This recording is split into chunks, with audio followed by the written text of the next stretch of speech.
Doctor साहब, बहुत स्वागत है।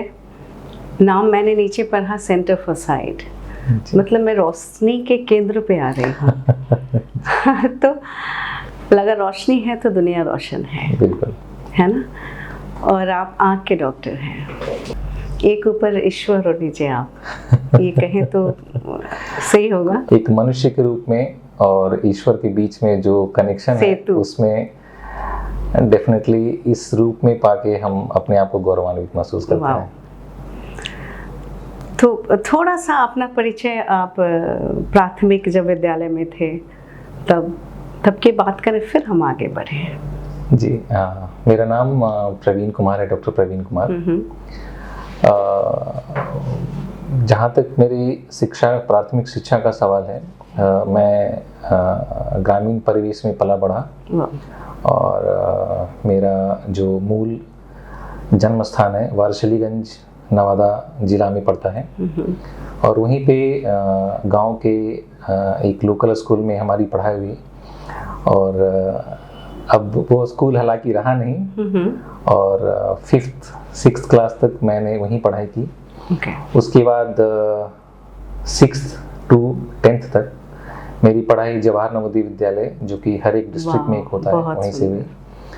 उसके बाद 11th और 12th मैंने गुरु गोविंद सिंह पब्लिक स्कूल बोकारो से किया। उसके बाद फिर 12th के बाद सफर प्रारंभ हुआ मेडिकल की तरफ, और मेरी MBBS grand medical college Mumbai से हुई। Very good. और MBBS करने के बाद मेरी PG इन आई डिपार्टमेंट, जिसको कि ऑफ्थेल्मोलॉजी बोलते हैं, उसमें MS किया मैंने जिपमर पौंडीचेरी से, Jawaharlal institute of post graduate medical science and research. और उसके बाद वहीं पे as a senior resident after doing my MS then you have established your. तो आँखों के, शरीर के तो कई अंग होते हैं, तो ऐसे क्या पसंद आ गए कि आप आँखों की तरफ सफर अपना शुरू किए? कि in the field of ophthalmology, आँख के क्षेत्र में उनका काफ़ी नाम है, और उन्होंने इतना सर्जरी किया है और काफ़ी पिछड़े ग्रामीण लोगों का, और फ्री ऑफ कॉस्ट, कि at least in all over India ही known as a pioneer in the ophthalmology. तो उन्होंने से आपने प्रेरणा पाई? जी, उनसे काफ़ी इंस्पायर हुआ हूँ मैं, और डेफिनेटली रागनी पारेख मैडम से भी, जो हमारे कॉलेज में ऑफ्थेल्मोलॉजी डिपार्टमेंट। चलिए, मुझे इस बात की खुशी है कि आपको प्रेरणा किसी मैडम से, किसी स्त्री से मिली थी, एक शक्ति वाहिनी। तो मुझे लगता है आप मुझे भी थोड़ा बहुत जरूर याद करेंगे। जी जरूर, है ना। लेकिन आज उम्र बढ़ी है लोगों की, 70 साल, 80 साल, 90 साल, आंखों की प्रक्रिया तो वही रही। एक बात। दूसरी बात, दुनिया में भारत एक ऐसा देश है जहां हर 5वां आदमी डायबिटिक है, मधुमेह का रोगी है। अब मधुमेह का कनेक्शन सीधा सीधा आँख से और किडनी से होता है। आप भी समझते होंगे कितने पेशेंट आते हैं। लेकिन अभी हर जगह आई साइट सेंटर है, केंद्र हैं आँखों के, लोग लाभ भी ले रहे हैं। इसमें आप पुराने और आज में क्या बदलाव नजर आता है पेशेंट्स की पसंद में आपको? कुछ बिंदुओं पे विशेष तौर पे प्रकाश डालना चाहेंगे जी, कि डेफिनेटली आज के 20-25 साल पूर्व और आज में अगर हम तुलना करें तो ये एक आसमान जमीन का अंतर होगा। Correct. Specially in the field of ophthalmology. इसके लिए जो विज्ञान का विकास हुआ है, जिसमें काफ़ी नए नए तकनीक, नई नई टेक्नोलॉजी, नई नई मशीनें आई हैं, और मुझे ये लगता है कि ऑफ्थेल्मोलॉजी फील्ड में ये परिवर्तन अमूलचूल तरीके से और काफ़ी रैपिडली हुआ है। काफ़ी रैपिड। जो कि आज के 25-30 साल पहले जब लेंस का आविष्कार नहीं हुआ था, कृत्रिम लेंस का, जो कि मोतियाबिंद का ऑपरेशन के पश्चात हम लोग ऑपरेशन के दौरान हम डालते हैं, उसमें लेंस का, कृत्रिम लेंस का आविष्कार नहीं हुआ था। तो इसमें वैज्ञानिकों का काफ़ी योगदान रहा है इस फील्ड के उत्थान में।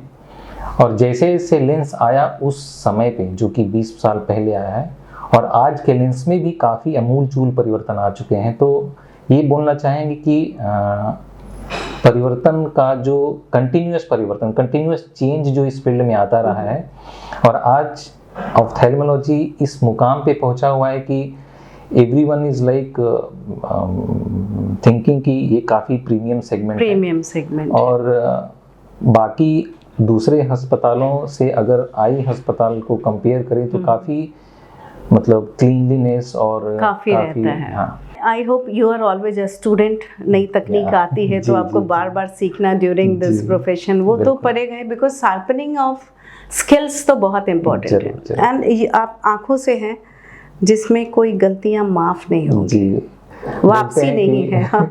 बोलते हैं कि मिलीमीटर में खेल खत्म हो जाता है। Yes, it is a, you can say nanometer also inside which you cannot see. अगर हमारे हैं तो अभी तो कितने सारे ऑपरेशन होते हैं तो भैया कुछ पेट में छूट गया, वो there is some correction, there is no correction in. इसीलिए मैंने आपको बोला था कि तमसो ज्योतिर्गमय वाली बात आपसे कही थी कि आप एक ईश्वर खुद तो नहीं आते ना, आपको माध्यम बनाते हैं। आपके दिल में भी वो बातें आई कि आप इस ओर आए और लोगों को रोशनी दे रहे। कुछ ऐसी बातें बताएं जिसमें जो मधुमेह के रोगी हैं या आम जन हैं, वो उनका व्यवहार अपनी आँखों के प्रति कैसा हो, उनकी आदतें कैसी हो, जिससे वो आँखों को लंबे समय तक प्राकृतिक रूप से बचा के रख सके। जी, तो मैं ये काफ़ी क्रमवार तरीके से प्रस्तुत करना चाहूँगा आपके लिए और आपके श्रोताओं दर्शकों के लिए कि सबसे पहले मैं प्रकाश डालना चाहूँगा बच्चों पे, उसके बाद gradually I will move on to older people. तो यूजुअली इवन मैं अपने पेशेंट्स को भी बताता हूँ कि जब बच्चे 5 साल के हो जाएं तो डेफिनेटली उनका एक बार आँख का स्क्रीनिंग तो जरूर कराना चाहिए। और अगर 5 साल से पहले की बात की जाए, जब बच्चा जन्म लेता है तो कुछ रोग ऐसे होते हैं जो कॉन्जेनेटली प्रेजेंट होते हैं, but because of lack of awareness तो पता नहीं चलता, पहचान डायग्नोस नहीं हो पाती। जी बिल्कुल। तो ऐसे में जो हमारे शिशु रोग विशेषज्ञ हैं उनका काफ़ी अहम रोल होता है, क्योंकि बच्चे सबसे पहले उन्हीं के पास पहुँचते हैं, उनकी मदर उनको लेके जाती हैं, तो उनका रोल काफ़ी अहम होता है। और उनको अगर ऐसा लगता है कि बच्चे को एक स्पेशल केयर की ज़रूरत है तो वो पुनः फिर नेत्र रोग विशेषज्ञ के पास देना चाहिए। दूसरा आता है कि जब बच्चा स्कूल जाना चालू करता है, तो इवन मैं तो अपने बारे में ही बताता हूँ कि जब मुझे फर्स्ट टाइम चश्मा लगा था तो उस टाइम पे मुझे नहीं पता था कि मुझे चश्मा लगना है, लेकिन मुझे तकलीफ था, लेकिन अवेयरनेस नहीं था ना मुझे, क्योंकि मैं तो छोटा था। और उस समय जो मेरा ग्रामीण परिवेश था और जो पारिवारिक माहौल था, उसमें मुझे भी लगता था कि मुझे जैसा दिख रहा होगा वैसे ही सबको दिखता होगा। लेकिन क्लास 6 में मैं सैनिक स्कूल के मेडिकल इंटरव्यू में जाने वाला था, तो उस समय सबसे पहली बार मेरी आंखों का चेकअप हुआ, तो मुझे पता चला कि मुझे चश्मे की आवश्यकता है। तो अब मुझे महसूस होता है कि जब उस दौरान उस ग्रामीण परिवेश में जब मुझे ही नहीं पता था, तो मैं दूसरे से कैसे आशा करूं कि उनको ये पता होगा। तो इसलिए ऐसे में पेरेंट्स का, माता पिता का और इवन उनके अन्य परिवार वालों के लिए ये काफ़ी मैंने उनको ये बता सकते हैं और उनको अवेयर कर सकते हैं कि अपने बच्चों का आँख जरूर चेकअप करें। बच्चा कभी कंप्लेन नहीं करेगा कि उसको नहीं दिख रहा, उसको सब कुछ नेचुरल दिखता है। तो ऐसे में टीचर्स का भी बहुत अहम रोल होता है कि बच्चे अगर पीछे बेंच पे बैठ रहे हैं तो उनको नहीं दिख रहा है, तो वो क्लास वर्क करके नहीं ला रहे हैं, तो क्लास वर्क करके नहीं ला रहे हैं तो टीचर से ये एक मुद्दा होना चाहिए उनके पीछे जाने का। जी, तो उनको ये आइडेंटिफाई करना है कि बच्चे होमवर्क आँख के प्रॉब्लम की वजह से तो नहीं कर रहे हैं। दूसरा, अगर अगले उम्र के पड़ाव पे जाएं, तो जब बच्चे को थोड़ा सा बुद्धि होने लगता है कि नहीं मुझे कम दिख रहा है, बच्चे को अपनी तकलीफें का एहसास होने लगता है, तो उस दौरान ये आइडेंटिफाई कर लेना बच्चों के लिए, जो टीनेजर्स होते हैं, कि हाँ उनको तकलीफ है, तो वो अपने पेरेंट्स को बोलते हैं। उस समय पेरेंट्स को ये लगता है कि बच्चे बहाना कर रहे हैं, पढ़ना नहीं चाहता है। तो क्योंकि काफ़ी सारे पेशेंट्स ऐसे आते हैं जिसे पेरेंट्स ही बोलते हैं कि नहीं मुझे तो लगता है कि ये नाटक कर रहा था, इनको पढ़ना तो है नहीं। बट लेकिन जब अगर बच्चा ये बार बार बोल रहा है तो उसको कभी भी नेग्लेक्ट नहीं करना चाहिए। जब अगले उम्र के पड़ाव में जाते हैं, जब बच्चा प्रोफेशनल लाइफ में प्रोफेशनल कोर्सेज करने जाता है, तो उसमें तो डेफिनेटली कंप्यूटर और मोबाइल का रहेगा काफ़ी अहम रोल रहेगा आज के डेट में। तो ऐसे कंडीशन में कंटिन्यूअस जो नियर वर्क होता है मोबाइल पे, तो उसको मेडिकल टर्म में जो कि पहले कंप्यूटर विजन सिंड्रोम बोलते थे, क्योंकि कंप्यूटर यूज ज़्यादा था। आजकल कंप्यूटर का 90% काम मोबाइल कर लेता है। तो वो जो टर्म पहले यूज हुआ करता कंप्यूटर विजन सिंड्रोम, उसको अब डिजिटलाइज्ड ट्रेन ओके। तो जो लोग बैंकों में काम कर रहे हैं रात की 8-8, 9-9 बजे तक, जो सॉफ्टवेयर इंजीनियर्स हैं जो कि 10 से 12 घंटा कंप्यूटर पे काम कर रहे हैं, इवन कि ओवरनाइट भी समटाइम जो सॉफ्टवेयर में है वो ओवरनाइट 24 गैप्स के बाद वो करते रहते हैं। तो ऐसे लोगों में आंखों का थकावट होना आम बात है, वो बिल्कुल लाजमी है उनमें ये होना। अगले उम्र के पड़ाव में जाते हैं तो जब उम्र 40 साल की होती है, even in the healthy I 40 साल जैसे जैसे आने लगता है उस समय नज़दीक की रोशनी कम होने लगती है। तो लोग बोलते हैं पहले तो मुझे अच्छे से पढ़ पाता था अच्छे से, अब उसमें तकलीफ हो रही है। तो 40 साल जब एज होने लगता है, उम्र के उस पड़ाव पे पहुंचते हैं, तो नज़दीक के चश्मे की आवश्यकता होती है। और बहुत सारे आँखों के रोग ऐसे हैं जो 40 साल के बाद उसके होने के चांसेस काफ़ी बढ़ जाते हैं, जैसे ग्लूकोमा हो जिसको कि काला मोतियाबिंद बोलते हैं, या फिर कैटरेक्ट हो जिसको मोतियाबिंद बोलते हैं। और अगर वो एज ग्रुप ऐसा भी है जिसमें बॉडी के जो भी अलग प्रकार के रोग होते हैं, जैसे डायबिटीज आपने जिक्र किया, तो उसका असर भी आंखों पे आता है। तो अगर जहाँ तक नियर विजन की बात करें तो बहुत ही सिंपल है, उनको नियर विजन का ग्लासेस लगेगा। अगर कैटरेक्ट है तो आजकल तकनीक इतना एडवांस है, और जैसा एडवांस सेंटर ये है, सेंटर फॉर साइट, तो काफ़ी easily operation just like OPD procedure होता है। ग्लूकोमा को भी अगर अर्ली डिटेक्ट किया जाए तो इसको पेशेंट का नज़र बचाया जा सकता है, क्योंकि ग्लूकोमा एक ऐसा डिजीज है जिसमें कि इरिवर्सिबल ब्लाइंडनेस होता है। Okay. And this is the second most common cause of blindness world wide. एक और प्रश्न, आपने कहा काला मोतियाबिंद और मोतियाबिंद, जी, What is the difference between? काला मोतियाबिंद तो हम लोग समझाने के टर्म में बोलते हैं, but medically it is called as glaucoma. और मोतियाबिंद जो कैटरेक्ट होता है उसको मोतियाबिंद या फिर उजला मोतियाबिंद बोलते हैं। अच्छा, सामान्य भाषा में। जी जी। ओके। और जो शरीर के अन्य रोग हैं जैसे डायबिटीज, जो कि मोस्ट कॉमनली लोगों में होता है, और आजकल के जो बदलते लाइफस्टाइल, जो रहने सहने का और खाने का पैटर्न है, उसमें ये काफ़ी कॉमन हो चुका है, जिसका असर आंखों पे आता है। अगर ये कंट्रोल ना हुआ तो आंखों के पर्दे पर इसका बहुत ही भयानक प्रभाव पड़ता है, जिससे कि रोशनी भी जाती है, और ऐसे में मोतियाबिंद होने की संभावना भी थोड़ी सी बढ़ जाती है। एक और बात है, आजकल बच्चे, कई बार आप बच्चों के यहाँ देखेंगे तो माँ भी है, मोबाइल दे दिया बच्चे, भाई उसको व्यस्त कर दो, खुद काम पे लग जाओ। खाना भी देना है तो जब तक मोबाइल नहीं देंगे खाना नहीं खाएंगे। और माँ बाप भी इतने व्यस्त हैं कि वो लगा के, मुझे लगता है कि इसका 1-2 केसेस मैंने ऐसे देखे, उनके आँख बिल्कुल स्ट्रेट ही हो गए, बस वो जब तक देखेंगे तभी खाना जाएगा, जैसे ही हटा उनका खाना रुक जाएगा। ये तो बहुत डेंजरस सिचुएशन है, मुझे लगता है कि प्राइमरी बच्चों के लिए। उसके लिए हमें क्या कुछ अवेयरनेस कहें, या माँ बाप बच्चे को तो ट्रेन नहीं कर सकते, माँ बाप को समझने की ज़रूरत है। मुझे लगता है at the time of child birth it is a now part of gynaecology, जब शिशु रोग विशेषज्ञ आते हैं कि बच्चे को मोबाइल से दूर रखिए, तो वो एक मुझे लगता है एक ज़रूरी हो गया है आज के डेट में।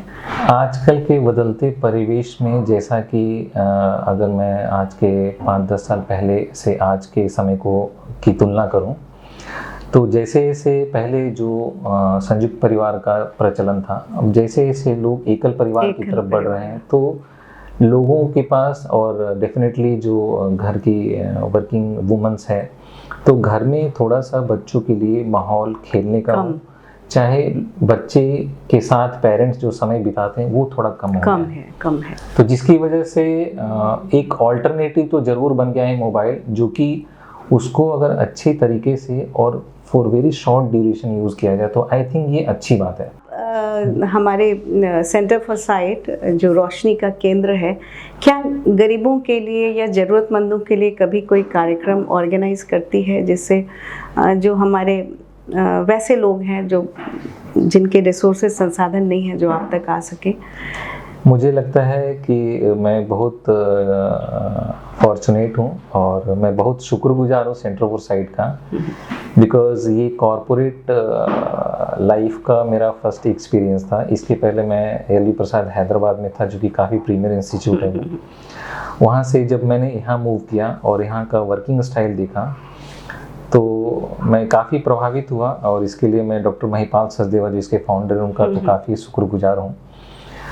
जहाँ तक लोअर क्लासेस या फिर गरीबों की सेवा की बात है, तो ऑलमोस्ट एवरी डे और I can say 5 days in a week हम लोग कैंप ऑर्गेनाइज करते हैं, जो कि पटना के पेरिफेरल पार्ट और इवन पटना के बाहर भी फ्री ऑफ कॉस्ट उनका आई चेकअप होता है और चश्मे भी दिए जाते हैं।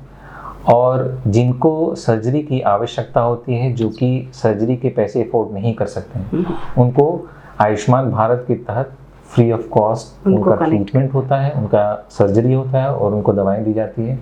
और इवन जिनके पास बहुत सारे ऐसे लोग हैं जो आयुष्मान कार्ड से वंचित हैं, उनको कार्ड बनाने सीएम योजना के तहत उनकी सर्जरी की जाती है और इवन मुफ्त में उनका इलाज उनको दवा भी दी जाती है। बहुत बड़ी बात, अगर रोशनी आप दे पा रहे हैं तो।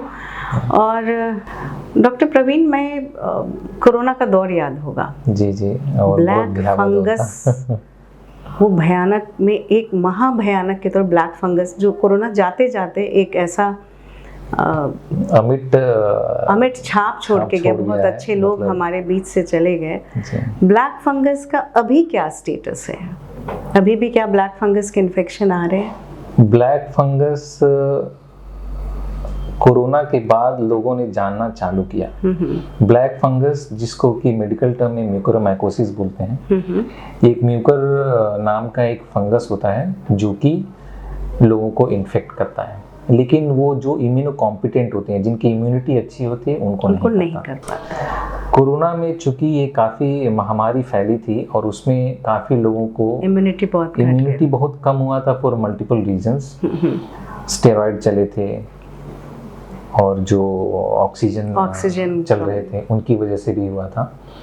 तो उस समय जो म्यूकोरमाइकोसिस का इंसिडेंस था काफ़ी हाई था। ये पहले भी था, तो उस समय हमने काफ़ी केसेस देखे थे पौंडीचेरी में जब मैं रहता था।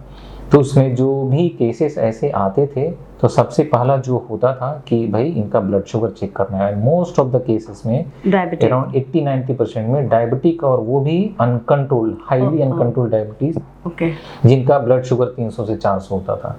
तो डेफिनेटली वो इंडिविजुअल उन सारों का तो इम्यूनिटी बहुत कम होगा। सेकंड चीज हम लोग रूल आउट करते थे, कहीं ये लोग रेट्रो पॉजिटिव तो नहीं है, इसकी HIV पेशेंट तो नहीं है, तो क्योंकि उनमें भी इम्यूनिटी काफी कम, बहुत अपॉर्चुनिटिक इन्फेक्शन उनको आते हैं। बट कोविड के बाद ये म्यूकोरमाइकोसिस अर्थात जो ब्लैक फंगस का जो सर्ज आया, main reason was low immunity.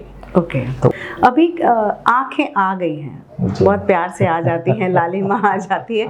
और अभी स्कूल में, कॉलेजेस में, इस मौसम में, मतलब ऑल ओवर इंडिया मुझे लगता है जो भी इस वायु के, इस मौसम के से जिनका सरोकार होता है, जिन जिन प्रदेशों में बहुत ज़्यादा, साउथ से लेके नॉर्थ, सभी कनेक्टेड हैं, इंटरकनेक्टेड, इससे हम कैसे बच सकते हैं? क्या प्रिवेंटिव कोई मेजर्स है? हाँ, निसंदेह अभी जो कंजंक्टिवाइटिस का जो आउटब्रेक आया है, न केवल बिहार में बल्कि ऑल ओवर इंडिया, ये इतने तीव्रता से फैल रहा है। और क्योंकि ये काफ़ी कॉन्टेजियस होता है, मतलब इसका संक्रमण पोटेंशियल इतना हाई होता है कि ये क्लोज कांटेक्ट से फैलता है। जैसे कि मोस्ट कॉमनली जो स्कूल के बच्चे आते हैं, जब उनसे पूछता हूँ कि आपके स्कूल में, आपकी क्लास में किसी और बच्चे को था, तो हाँ मेरे बाजू वाले फ्रेंड को ही था। तो क्लोज कांटेक्ट से ये फैलता है। तो स्कूल तो मुझे लगता है कि ऐसे बच्चों के लिए रोक ही देना चाहिए। यस, और हाँ बहुत सारे स्कूल्स ने मना किया है कि इवन मेरे बेटे को हुआ था, तो इवन मैंने भी स्कूल नहीं भेजा था और स्कूल में बताया कि इसको आंखों का इन्फेक्शन हो गया है। तो स्कूल वाले भी ये बता रहे हैं कि जिनको आंखों की प्रॉब्लम इस प्रकार की हो रही, कंजक्टिवाइटिस हो रही, वो ना है। तो जहाँ तक इसके प्रिवेंशन का सवाल है, तो इसमें अगर किसी को हो गया है तो उनसे थोड़ा सा दूरी, इन द सेंस की कांटेक्ट से बचना चाहिए, जैसे फिजिकल टच। यस, जैसे उसके जिनको कपड़ों हो का गया है वो बार बार आँख ना छुएं अपना ना छूए। यस। फिर घर में किसी को हो गया है तो उनके कपड़े जैसे टॉवल वगैरह शेयर ना करें। जिनको हो गया है वो कॉन्टैक्ट लेंस ना यूज़ करें। थोड़ा सा आँखों को रेस्ट दें, मोबाइल और स्क्रीन ना यूज़ करें। जिनको हो गया है उनको उचित सलाह लेना चाहिए नेत्र चिकित्सकों से और दवाई वगैरह यूज़ करनी चाहिए। अब जाते जाते एक आखिरी सवाल, हम अपनी प्राकृतिक रोशनी को कैसे कायम रखें? एक गूढ़ मंत्र बता दें हमारे दर्शकों को कि आँखों को हमेशा कैसे रोशन रखें। इस सवाल का जवाब कुछ शब्दों को एक्सप्लेन करके ही मिलेगा कि बोलते हैं स्वस्थ आँखों से देखिए सुंदर संसार। क्या बात है। जब आँखें स्वस्थ रहेगी, मन स्वस्थ रहेगा, तो तन स्वस्थ रहेगा तो डेफिनेटली जो दुनिया है सुंदर लगेगी। तो आँखों को स्वस्थ रखने का सबसे पहला उपाय है कि उसका रेगुलर बेसिस पे अगर आपको दिक्कत ना भी हो तो भी फिर भी चेकअप साल में कम से कम एक बार तो ज़रूर करवा लें।